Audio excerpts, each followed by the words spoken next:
বাংলাদেশে সফররত এটা ধরবে কে? জাতিসংঘের মাননীয় মহাসচিবের সঙ্গে আমাদের রাজনৈতিক নেতৃবৃন্দের সঙ্গে গুরুত্বপূর্ণ মত বিনিময় সভা ছিল। বাংলাদেশের কয়েকটি গুরুত্বপূর্ণ রাজনৈতিক নেতৃবৃন্দ সেখানে অংশ নিয়েছিলেন। আমরা বাংলাদেশ জামাত ইসলামীর পক্ষ থেকে আমাদের দলের সম্মানিত নায়েবে আমির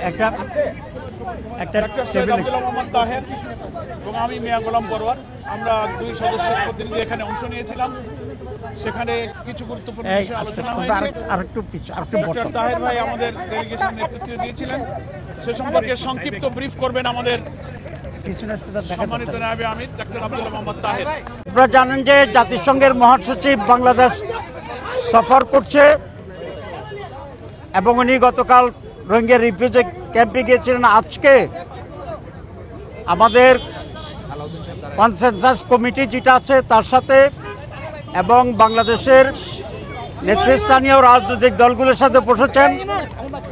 সেখানে আমরা সংস্কারের ব্যাপারে কথা বলেছি, একটা ফেয়ার নির্বাচনের ব্যাপারে আমরা কথা বলেছি,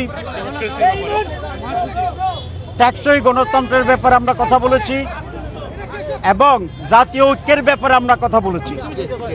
এবং সেক্রেটারি জেনারেলও আমাদের বক্তব্যের অধিকাংশই সমর্থন করে বলেছেন তিনি বাংলাদেশের সিদ্ধান্তে আমাদের কাজে উনি সহযোগিতা করবেন এবং সুষ্ঠু নির্বাচন ব্যাপারে আশাবাদী এবং ওনাকে আমরা জামাতের পক্ষ থেকে ধন্যবাদ জানিয়েছি। ধন্যবাদ very much।